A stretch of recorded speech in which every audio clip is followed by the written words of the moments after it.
We have a wonderful guest, someone who I have known for a long, long time, and she's doing amazing things. When we talk about eating natural, healthy food, she actually jumped out there and started a farm. So we're going to be, you're going to love this show. But before we get started, we're going to go through our process and have Bernard start off with a spiritual entry. And then I'm going to follow up with a little bit more from the 4 agreements. Take it away. All right. Thank you, Imani. We like to always begin our show with a spiritual opening, and we welcome the spirit of the Creator and the ancestors.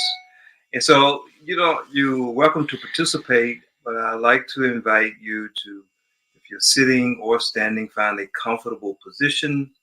I'm going to invite you for just this 1 minute to close your eyes, and you're going to hear the ting shaws tonight. And this is what the ting shaws look like. And as you hear them, I want you to breathe in and out through your nose. Mm-hmm. Notice your body sensation and be in touch with everything that you feel. So let us begin. Would you close your eyes and take 3 breaths in and out through your nose as we begin.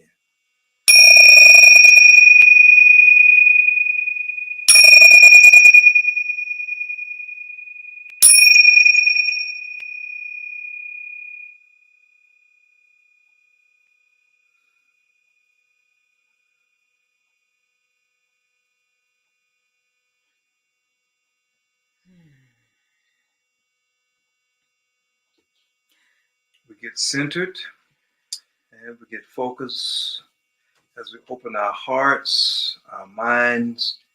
We're in touch with our bodies as we welcome the spiritual presence of our ancestors. And as we honor the legacy that lives in and through us, we enter into this space and into this place and at this appointed time with their presence with us. So as we begin our show, we bow to the ancestors and our own legacy through them. Hey, namaste and amen. Thank you. Thank you. You're welcome. That was good. All righty. So I had started going through the 4 agreements. I'm going to close this up so it doesn't keep dinging. And the 4 Agreements is a book by Don Miguel Ruiz, which I have been highlighting. I think you can see it better without the light. Okay. And the 4 agreements are very simple and very powerful. So the 3rd agreement is don't make assumptions. We have a tendency to make assumptions about everything. The problem with making assumptions is that we believe they are true. We make assumptions about what others are doing or thinking, and we take it personally, and then we blame them and react by sending emotional poison with our word. We only see what we want to see and hear what we want to hear. We don't perceive things the way they are. We literally dream things up in our imagination, sometimes our small minds. Because we are afraid to ask for clarification, we make assumptions that we believe are right. Then we defend our assumptions and try to make others wrong. Making assumptions in our relationships is really asking for problems. Often we make the assumption that our partners know what we are thinking and that we don't have to tell them what we want. We assume they're going to do what we want because they know us so well. If they don't do what we assume they should do, we feel hurt and say, you should have known. So I'll stop there. I mean, it goes on a little bit further, but how often do we get in trouble because we make assumptions? So it really is best to speak honestly and say what we want and ask for what we want and give positive feedback, constructive feedback all the time. So with that, we are going to move forward. And again, we have a real special guest who I just recently reunited with after many years. For most of my friends, I've been out of town and I've been in Virginia Beach. So now that I'm back in Georgia, it's just really nice to see what people are up to. And Jean Young is up to something really, really big. Mm. She is the owner and operator of the Freedom City Gardens, LLC, which is located in Athens, Georgia, just up the road a piece. She is an educator, an artist, an activist. I met Jean, and I'm not going to read the rest of the bio because it's going to come out when we do our discussion this evening. But I met Jean many years ago, and I was the co-director and co-founder of a teen theater program, Yes for Health. And I think someone had told Jean about the program that myself and good friend Gary Ogden had started. And she was like, well, where are they? I want to help. I want to volunteer. And she did. She came, rolled up her sleeves, and she was there and supporting us with Yes for Health. So, and then I ran into her some other times. She's a photographer, takes beautiful pictures, has taken pictures of, I know at least one of my granddaughters. She just met the others this past weekend. But she's multi-talented and just as humble and as kind and respectful as just most people that I know. So with that, I'd like to bring Jean Young on to join us. Hey, Jean. Hey, Jean. Hey, Dr. Imani and Dr. Kynes. It's so kind of you to have me on your show. I feel honored. Oh, well, we feel honored that you agreed to come on. And I was telling somebody, I said, Jean has always worn hats. I said, since I met her 15 years ago, whenever that was. I love it. It's your signature, it's your signature look. So you wear it well. It has more to do with spirituality. And I've had my locks for 30 years plus. And it's tradition, to cover your hair. I can't get all of my hair, but that's okay. That's kind of that's the theory behind the hats. So okay, all right. Well, that's cool. See, you learn something every day. Every day. Works well. We go back a long time. I'm Dr. Imani, and I'm so glad we have reconnected. Me too. Absolutely. So tell us about your farm. How did you get the idea? Go back in time a little bit. And when did you wake up one morning and say, this food is horrible out here, I want to just make my own? Yeah, I mean, that happened a long time ago, Dr. Imani. I think I was a preteen when that happened. Wow. And I, did not like vegetables at all.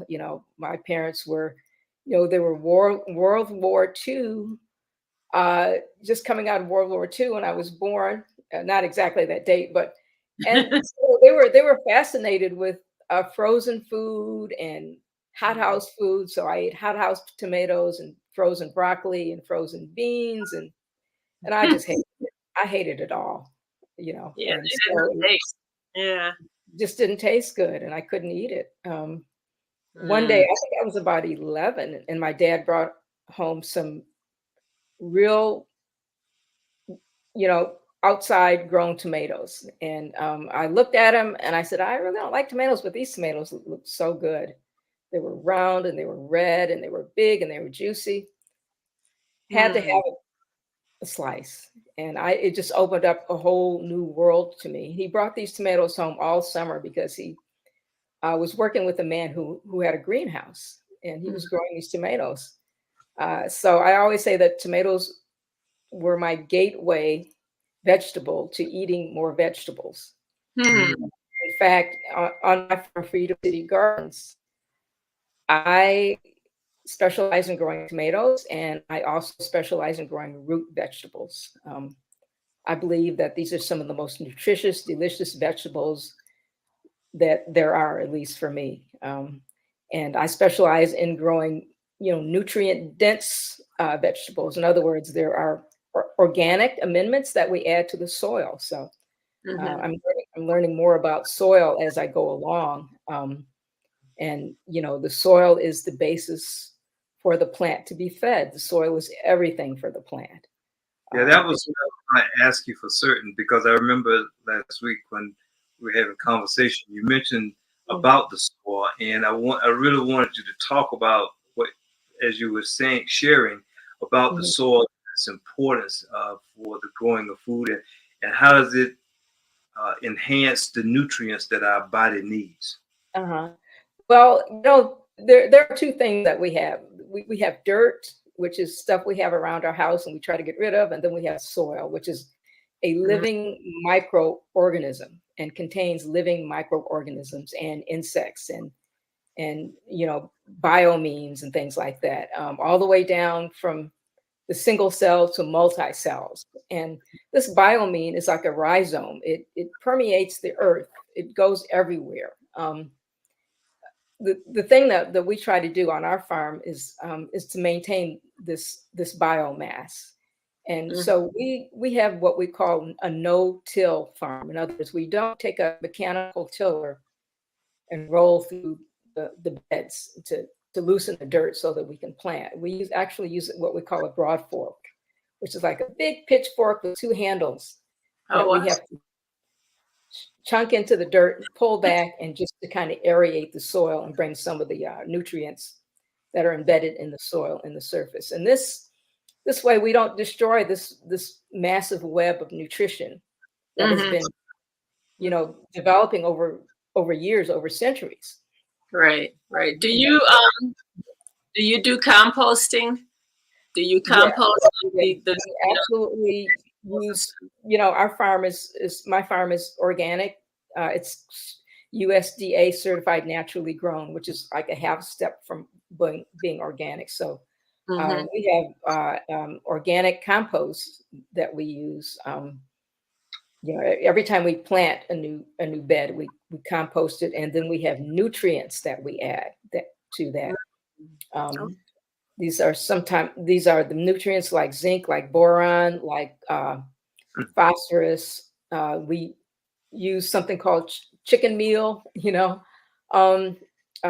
blood meal, things like that we add to the soil to fortify the soil. Because I'm from Illinois. I'm from Chicago, North Shore, and we have black dirt. I'm sorry, we have black dirt. And when I came to Georgia, I was confident that we could not ever. That I didn't know how people grew here in the hard red clay soil, right? I was very confused, and I said, "Well, if I want to do any growing down here, I'm going to probably have to, get one of those big dump trucks and just bring some black." Right. From Iowa or Illinois or Michigan or, Ohio. But I met a gentleman by the name of Musa Hassan.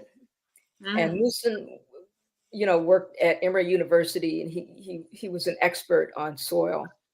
And I said, Musa, how in the heck do you all grow anything down here? What is this stuff? This is like clay. It is clay. It is. He said, well, sister, it's not the dirt, it's what you put in the dirt. There are things that you can put in the soil that make it, what it is, that make it enabled to grow. And agriculture is the number one industry in Georgia. And of course, our ancestors worked in agriculture and built this country, built this state. And so they were able to use this soil and to grow in this soil. So years later, when I decided, that I wanted to do some farming in Georgia, I thought about what Musa Hassan told me. And sure enough, we have a whole litany of nutrients that we add to the soil before we plant. But before we do that, we take a soil test. And we take samples of the soil. We go down about maybe, a foot and a half, maybe a foot. And we make, insertions into the soil. And then we send those into the county extension. And they tell us where the soil is at in terms of nutrients, in terms of the pH. And they recommend what we should add according to what we're going to be growing in those beds. So this is very helpful. It's very scientific. And it works. Happily, it works. So that's if that answers your question.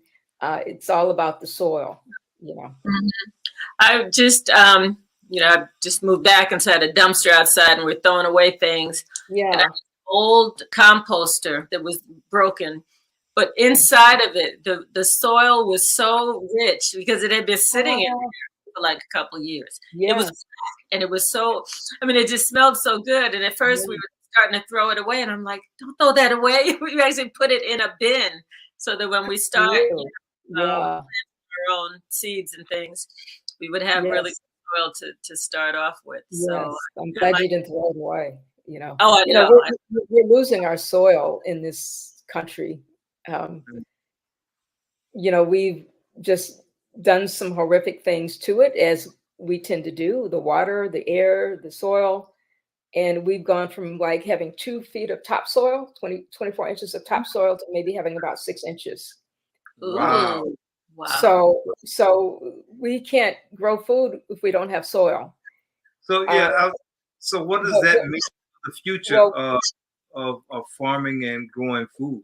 So you're talking about aquaponics, which is, you know, farming with water that has living fish in it, and you're talking about hydroponics, which is, you know, water that has both of them have nutrients that are added to it. And you're talking about vertical indoor farming, which is the new thing that's happening now. We're just trying to get into it, trying to get acquainted with it. But so we're still farming the old-fashioned way, but I'm going to be growing microgreens in a water solution in my home very soon. So yeah. So this is the way, and I hope this works in terms of the volume of food that we need, and everything else, all the politics that's going to be involved in the whole thing. You know, people are going to have to argue about and fight about it and whatever. Right. But this is where people in ag are kind of projecting the future, and it's not that far off, really. So probably not. I have a friend who had did some of the hydroponic growing in his living room, you know, and it was so nice. I kept saying, I'm going to do that. But I've been in such a kind of transition mode for the past few years. But now that I'm back here in Georgia, that maybe that could be a project for us to get reacquainted. Okay, thank you. Thank you. Let's do it. Let's do it. So thank you so much, Jean. It says, please repeat who does the soil analysis. So you have a county extension office.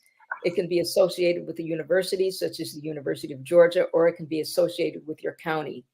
The one I use is associated with Athens, Clarke County. So what you'll have to do is, whatever county you're in, just Google, Baldwin County Extension or Ball County Extension, and they'll lead you to it. And you can't grow without testing your soil. You can't grow, and you have to test it every time you put a new crop on it. Oh wow! So and you have to add nutrients every single time. If you want to be effective. The other thing that we do is we have something called green manure. Now, green manure is what we call, it's another name for cover crop. Before we start farming, and to give the soil a rest and to, just reinvigorate it, we grow a crop. It might be beans, it might be peas, it might be buckwheat, it might be alfalfa. Each of them has their strengths and weaknesses, but we grow this crop till it, we grow it as long as we can, maybe 6 weeks, maybe 5, maybe 4. And then we tarp it over, essentially we till it, or we recompost it. So we tarp it over, and it starts to die and decompose, and it goes into the soil, and it adds nitrogen into the soil. And nitrogen is the thing that we need in that soil more than we need all of it, but nitrogen is the one thing we want to infuse that soil with. So we cover it with a black tarp, and we leave it on for 3, 4, 5, 6, 7, maybe longer weeks. And by the time we take that tarp off, all the vegetation has turned to carbons, turned brown. So all of that nitrogen from the green living plant has seeped into the soil, and it invigorates the soil. So these techniques are very, very powerful. And, I'm so thankful that I know about them, because I didn't know about them prior to. Dr. Mani, I'm sorry. No, I was just going to say, I got excited for a second because my grandfather had a beautiful garden at our home in New York. and it was all organic. You know, of course, we didn't use that term back then, you know, Yeah. 40 years ago. But he had a tarp, you know, and he had really rich black soil that he used for, I guess, for compost. I mean, we used to put eggshells and things out there, and he would like a mound of black dirt. And the shells and the leftovers and things would all go in there, and he would, you know, constantly stir it up, but he had a tarp over it. So he clearly knew what he was doing. He was from Kentucky originally. Yeah, clearly he was doing. Absolutely. And you know, we as African Americans have to take ownership of this, because this ag in the US, I mean, the Irish came, they couldn't grow a potato, you know. Yeah, right. You know, and I'm not, you know, criticizing or trying to make fun of anybody, but people just so minimize the African influence in the African, you know, what we've done, and along with Native Americans, in, you know, for this country. So, yeah, you know, absolutely. that's very important. So we do that on a big scale, you know, and I have a collection of eggshells that I to add calcium. Okay, wonderful. And So, like, you know, to add on to your story, the sad part is, like I said, I wish I had followed my grandfather, kind of shadowed him and learned what he was doing. But as a child, you know, I mean, he couldn't get it. My mom couldn't get us to eat the greens that he grew. He grew collards and strawberries, and there were so many peaches. There were a lot of things that we ate the fruit, but she would give away bushels of greens because we weren't, you know, so they didn't force us. But, you know, I was a kid who loved collard greens, you know. And my parents are from the South. My mom's from Asheville. This is after, you know, after the tomato incident, you know, I began to really embrace vegetables. And my mom was born and raised in Asheville, North Carolina, and my dad is from Nashville, Tennessee. My dad's father, Marvin Young, had an 80-acre farm in Davidson, Tennessee. But my dad, you know, migrated to Illinois, to Evanston, Illinois, and, you know, things changed a little bit. There was the war and a lot of other things.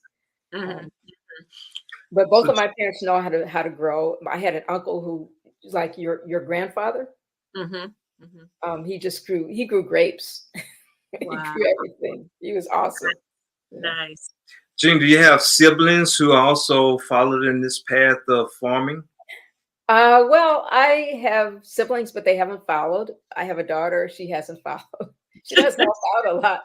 She helps out a lot. She, you know, and helping out can be anything. You can be with me on the farm, or you can just be here stirring me up a little pot when I get home, because I have long days, which I hope won't be too. It won't stay this way. But, you know, trying to learn a new craft, a new skill, a new science. I'm in the arts at UGA. I'm getting my doctorate I'm Franklin School of the Arts. I'm a filmmaker. I'm a photographer. Right. All that stuff, backwards, forwards, inside out. But I'm humbled when it comes to the farming. Do you have a team of people that help you on the farm? Do you have farm hands that help? Well, I'm not going to say we have farm hands, but we do have, we do have volunteers who come in, and I'm indebted to them. I had one come in today. Her name is Riley Stevens. She works like a machine. She's a UGA pre-med student. Wow. And, yes, and she's always there on time. She's always there. She just focuses, and you know, what did we do today? We were gosh, I'm sorry. This has been a long day. Oh, we were picking the peppers. I had about 150 pepper plants. Wow. And you know, the bell peppers, and with the frost coming, I knew that if any of that frost hit those peppers, they were goners. There are vegetables that can take the cold, like collard greens, like carrots, like turnips, like beets. Oh, they get a whiff of that in the soil. They feel that in the soil, and they're gone. So I decided, you know, the peppers are green. I want them to be red, but you know what? I'm going to go ahead and pick them because I don't want to lose. Right. Hope. So Do so you? so those kinds of decisions we're constantly making. I have a farm manager. His name is Seth Nivens, and I go to him regularly with questions and confirmation about what I should do, and the decisions I make. And I made the decisions to pull all those peppers Mm-hmm. today. Yeah. Yeah, So. no, it makes sense. Do you have or have plans to have like a greenhouse so that you could protect some things like that? Mhm. Well, Um, I actually do have a tunnel. I have a high tunnel, which is a plastic covered, instead of the glass, it's a dome, half oh, dome, with plastic over it, and it's got two doors on both ends, and that's my tomato plants are in there, and I have about 120 tomato plants in what we call the high tunnel. okay. And so we had to put doors on that because the doors had blown off during the last windstorm. Mm, So we had to replace those and roll them down, and everything is pretty well sealed up right now. So my tomatoes are ready all for the right. fall. Wow, Yeah, that's they're ready. nice. So they're going to be last maybe another couple of weeks. Hmm. Hmm. So And so on your in your bio, you said that you do distribute to local stores and organizations, and tell us about that part, those connections with the community. yes, yeah. I mean, the connection to the community is very, very important. And what I'm doing now is I'm actually I have a state a contract with the state to sell food to women and children in the WIC program, the Women, Infant, and Children program. So Mm-hmm. that took up a lot of my time, and that's what I focused on over the summer was getting those families fed. And Wow. what an incredible experience. I would show up, they'd be waiting for me. Mm. Yeah, and I would see the faces on some of these kids' first time tasting a piece of cantaloupe. Wow. Wow. Oh my And goodness. yes, first time. That's, I mean, the two little, year and a half, 18-month-old. And one of the things that really warmed me, I had some carrots that I had, and I looked up, and there was a mother, and she had a bottle of water, and she was pouring water on top of these carrots, and she turned around and gave it to her child sitting next to her. Wow. Instead of getting in the car, let's go to McDonald's and get some French fries. Oh, I love McDonald's French fries. Sorry, but anyway, let's go to McDonald's fries. She gave her son some carrots. Nice. So this is what we want people to do. We want especially parents to do. how many families were involved in this project? Well, I've serviced about 25 families. Three times a month was Wow. yeah. So if you can imagine the amount of food that I had to Mhm. grow and Yeah. wash and pack. I can barely get everything into my car. I have a small SUV. I need a trailer. You do. You do.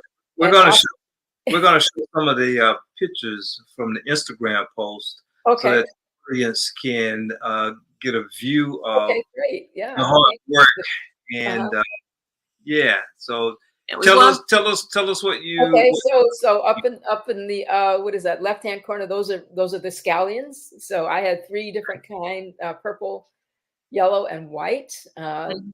And then I think the next one are the collard greens and the kale, the lacinato kale.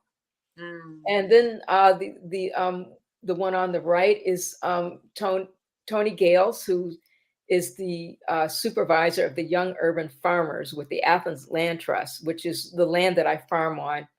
And Mhm. I am a member of their farmer incubator program. So he Oh, is also part of the land trust. And he is hanging up my garlic. Uh, wow. I somehow didn't think that garlic needed to be cured, but But it garlic does. needs to be Didn't see. cured. I never thought about that. I figured it Yeah, just grows in the ground and yeah. you And eat it I'm a or victim cook. of just, trying to rush through things and trying to get things done. But here's Tony hanging up my garlic in the barns to Nice. cure it. And this is the next one is a close up of the garlic, and you can see that it's got the soil still attached to it. Mm-hmm. Because anytime, of course, if you're trying to cure something, you don't want to add water because you're trying to take water away. And most of the time, if when you wash vegetables, Mm-hmm. you shorten their lifespan. So that's that. And then the close up is the elephant garlic, and about as big as my hand. Wow.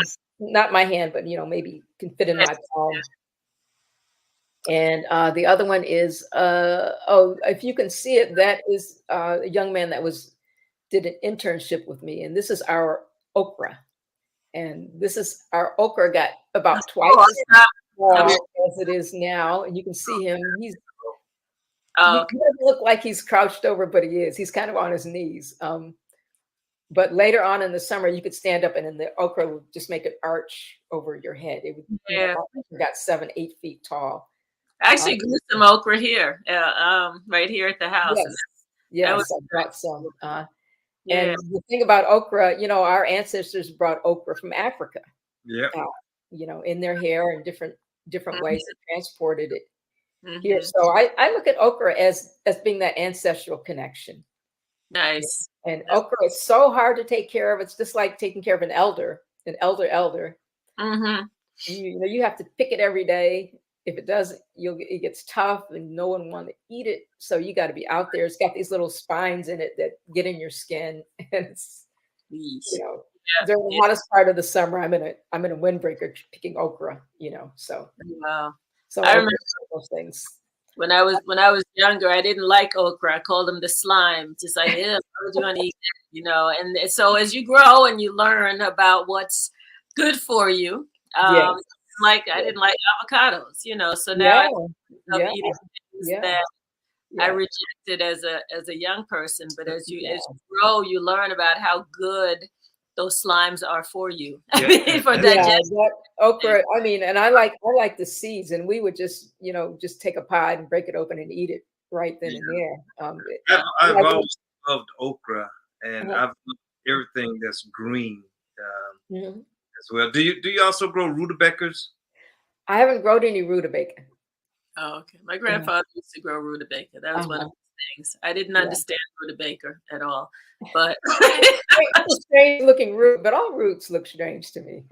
They do. Yeah. Talk a little bit, Jean, about the curing process, because you bought us some beautiful sweet potatoes. You said don't eat them yet because they've got to be cured. I'm like, wait, I'm like, my watch. When do we eat those sweet potatoes? They have to be cured too, just like onions. You just set them up for about 14 days. Sweet potatoes like warm moisture and dark space. If you've got that, that's fine. If you don't, just do the best you can with them.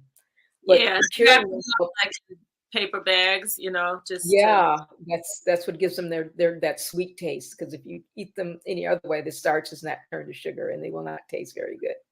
Wow. So it's like eating a great banana, huh? It's just not pretty yet. Yeah. So.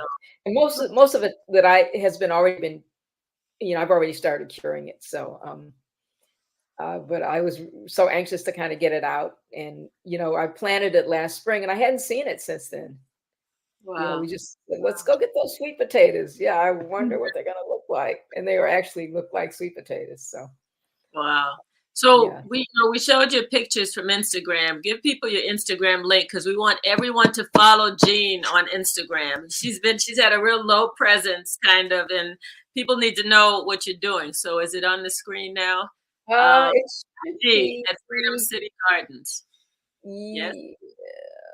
It should be. Yeah. Yes, it is. I'm sorry. It is. Email, website, social media. That's the social media right there. Okay, so on Instagram, make sure you go on and follow her. So you get those pictures of produce and tell everybody about it. Let the children see what natural, real food looks like, as opposed to fast food. That's important, folks. Fast food is delicious. I will admit, it's very convenient, but it is killing us. It's not. I tell myself it's not food, so that keeps me from. It is not food. It is not food. It is something, something else. Something else, yeah. It's something else. I don't know what. But we grew up. Our parents wouldn't let us. Well, number one, there weren't any fast food restaurants in my town. Yeah. But if there were, they wouldn't let us eat. Yeah. No, you got food at home. We're not buying that for you. We couldn't drink soda. We couldn't eat any kind of food outside the house necessarily. Yeah. Wow. You have another question, Jean. I'm sorry. You have another question. We actually answered that one. Do you host burgers? Yes. This is from Judith? Just Yes, Judith. Judith. Yes, Judith. I host workers in my home, in my humble abode. If they want to come out to Athens and they have a guest room, they have a private bathroom, they can spend the night. Ooh, I'm coming. And and if in return, if they'll come out and if you just talk to me, that helps, Right. Oh, yeah, I I'll think get people through want it. to talk to you to find out what's going on and learn a Yeah. little something. Yeah. But people have been come out and they've been amazing. I mean, it just takes a little bit of, 2 hands, 4 hands, 8 hands. Yeah. It takes a little bit of help to kind of get over that hump. And every Nice. day is a challenge. Every day is a very difficult day. I mean, farming is no joke, folks. It is no joke. But it has so many benefits, Yeah. health-wise. Yeah. Just outdoors, Judith, being in the sign sun. me up.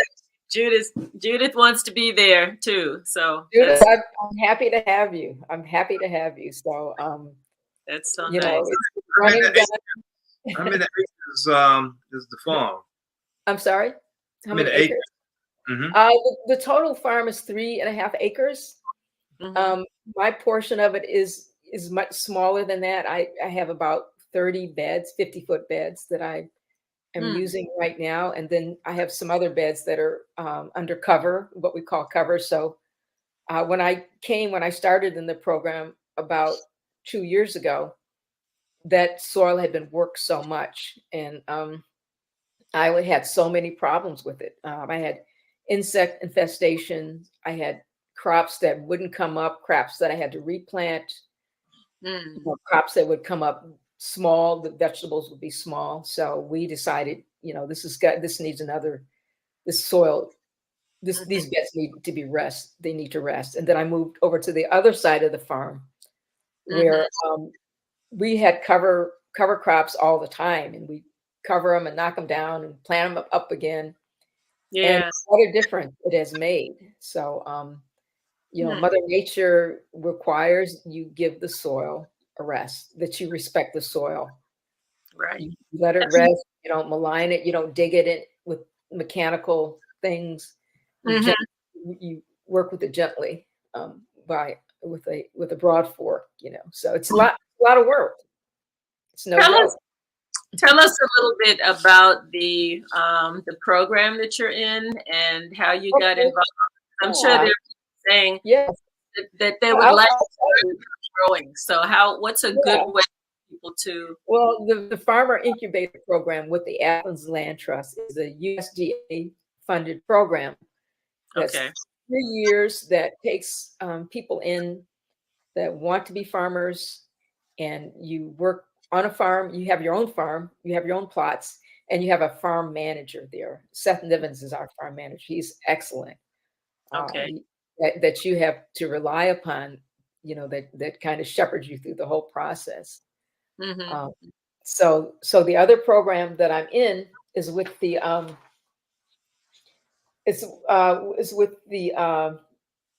National Women in Ag Association, and the director is Noreen Whitehead. And this is another program. This is a group of Black women. This is a national organization, and they have been instrumental in giving me the other piece, the business ag part. Introducing me to other farmers throughout the state, through NRCS officials, through USDA officials in the state, and also providing me with resources. And also they come out, hey, you guys are overdue to come out. They also come out and help, on the farm as well. Oh, nice. I was wondering what kind of network you were a part of. So that kind of answers. Yeah, those are two of the main ones. And how I got into it, well, something called COVID happened. Oh, yeah. And people were dying, especially Black folk. Mm-hmm. Why were they dying? Because they weren't out healthy. Right. And we've been, integrated now for how many years? Dr. Amani, 50 years into this. We've been integrated for how long? Since 65, 45, 55 years. So we're taking on these bad eating habits. Oh, yeah. Oh, yeah. And so our genetics go back to hunter-gatherer Africa, the original people that roamed this earth. Right. And now we're getting this synthetic food Yeah. that our bodies don't recognize. And other than that, it is full of sodium, not salt, but sodium, which is a chemical. Yeah. And that, to me, is the most dangerous thing you can put in food, sodium, and give to people. It's like giving them poison. Yeah. Wow.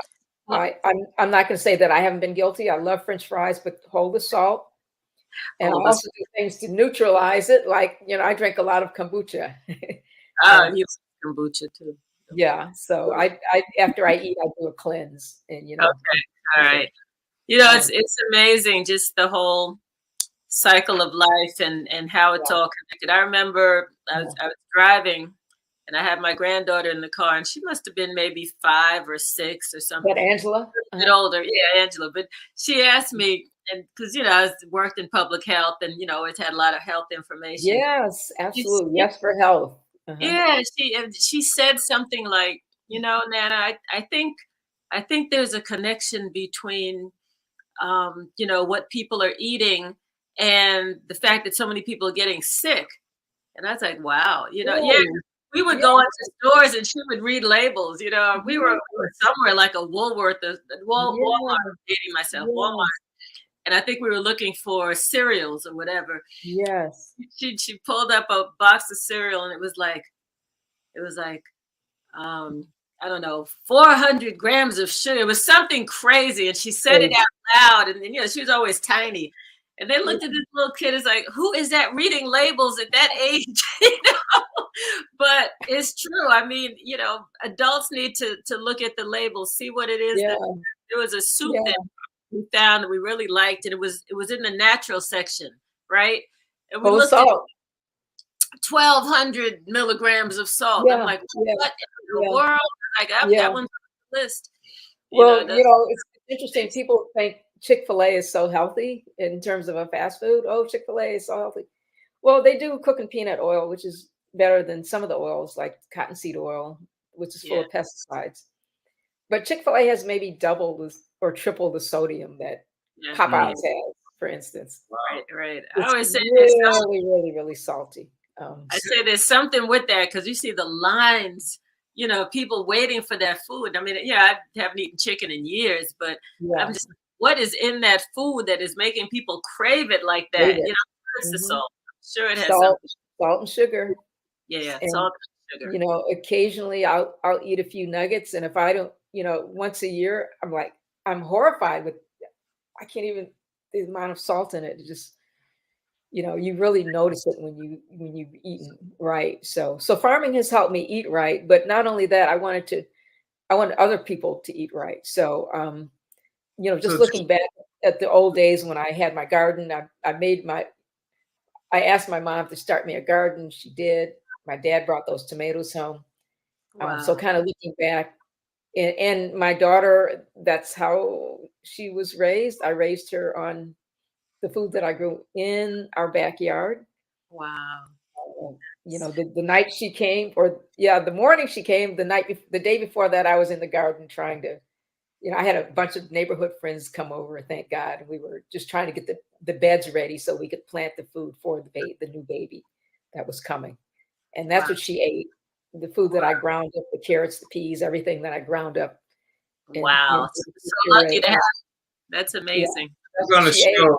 We're going to show the fourth slide at this point. Okay, great. Tell the audience what we are viewing this time.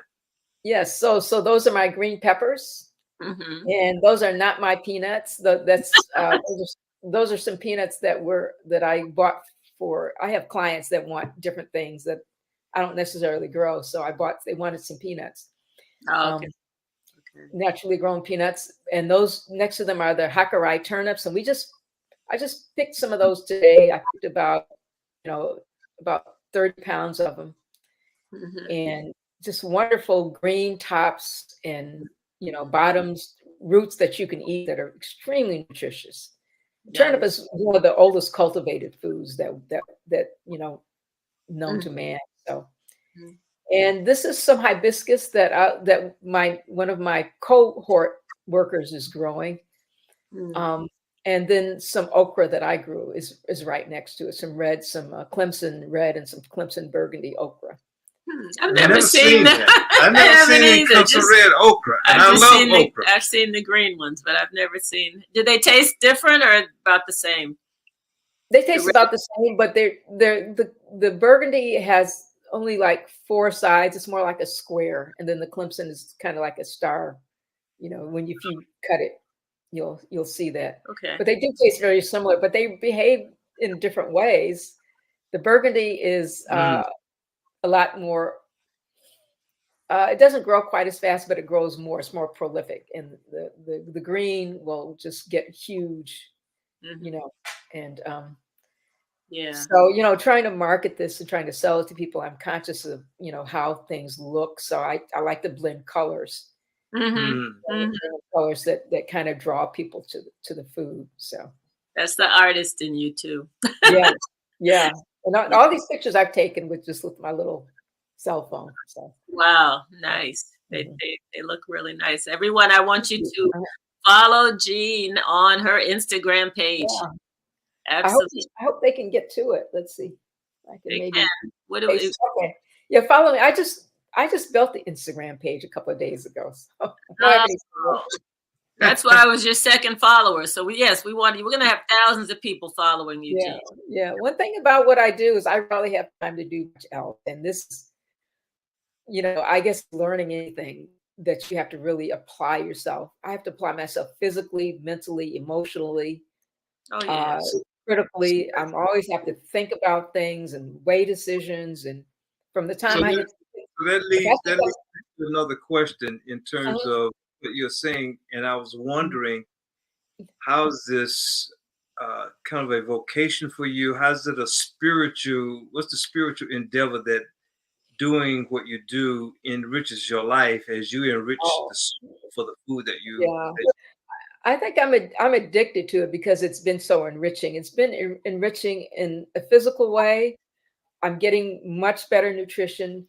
I'm getting exercise. I'm getting vitamin D. I can't tell you how many times I've been to physical therapy to try to get my mobility together. That's not an issue for me now.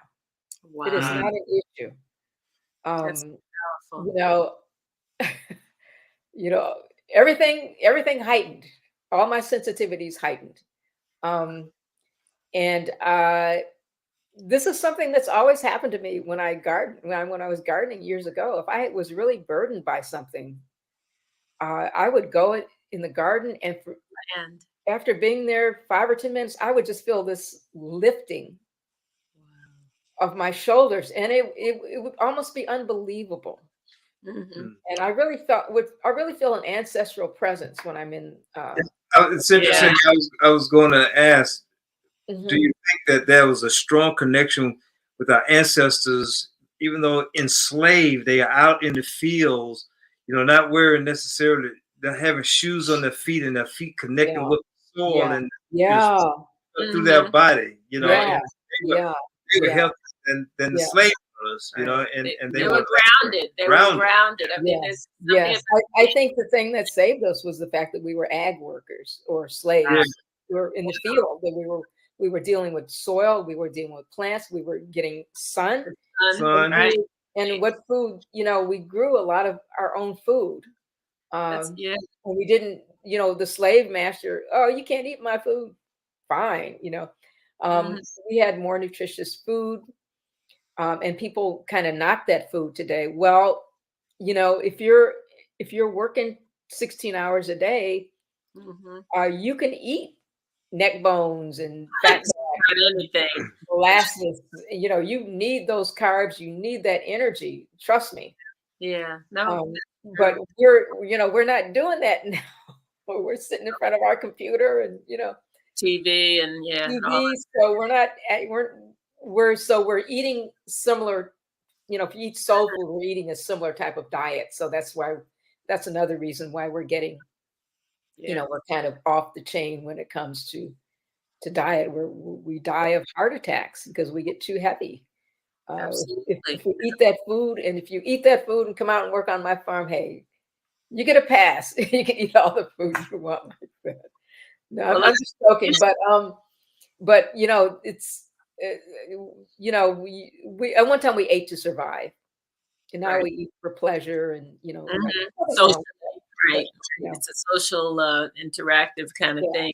Well, yeah, you certainly inspired me, Jean, because I have in the past had, and it wasn't me, it was, someone else who was growing uh-huh. things in the yard, but, in the boxes. So I guess it's easy. I've got enough space. We have Yes. space out there to start experimenting again. Okra Yeah, grows. and Dr. Armani, you inspired me, you know, your background with at Emory with the CDC and Uh, Yes for Health, well, uh, thank all the work that we did around youth and all the Mhm. plans that we made. So I appreciate you Yeah, well, for it's that, you know. definitely reciprocal. So Yeah, it's a love test. absolutely.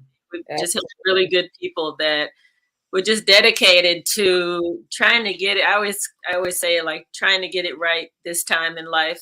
This time around. Absolutely. Just Absolutely. making every day count. Yes. Doing And just to something. kind of bring everything, I mean, it was COVID that made me not want to be indoors, maybe not want to be around people necessarily. I mean, just, you know, in a classroom type setting. Um, Uh, and uh-huh. so when I found the incubator program, I said, that's it. That's what I'm going to do. So my friends at home, they said, oh, yeah, we remember when you used to garden. That's a natural for you. My friends here were like, what? Garden? But, you know, um, yeah, so that's just part of the history of me. I didn't want to, whatever was going around, whatever you want to call it or believe in it or not, I didn't want to be sick. So I don't like Right, being sick for a day. right. So And I mean, I just part of did it. that is just building the immune system, you Yeah, know, because the yes, same germs and viruses that were here on this yeah, a million years yeah, ago are still the same germs and viruses. yeah. And we can't build our immune system unless we get good food. I'm not talking about the stuff you get in Kroger or Walmart. You No, have to grow it. There are it's a different species, okay? yeah, You're getting real food and you're getting artificially grown food, basically. Mm. I mean, you can live off of it, but you know, I don't know. but it doesn't build your immune system. It doesn't keep you healthy. Thank I you, thank think it's you, either gonna make you sick or make you healthy. thank you. We have to decide where things are in that spectrum that we're putting into our Yeah. mouth. Yes, yeah, We have choices. I, yes. I So just it's went all to about food. I just Food. went to Ghana not too long ago, Got it? Gene, Okay, yeah. Uh-huh. and I was there for 12 days, and Uh-huh. we had a chef who was preparing our meals, and every day you could just taste the freshness of the Mm, food Yeah, uh, yeah, there, the yeah, meals here, right? yeah. And so I mhm, asked her one day, what were some of the spices that she was putting in the food that we were Uh-huh. eating, and she named a few: garlic, uh, and but one of the main spices and the herb was moringa. And she mm, said Yes. we cook moringa in everything that we eat, along with Mhm. garlic and in our drinks, because that has helped us to Mhm. fight against COVID. You know, so they're mm, out planting, they're growing their own food. I didn't see anyone wearing masks.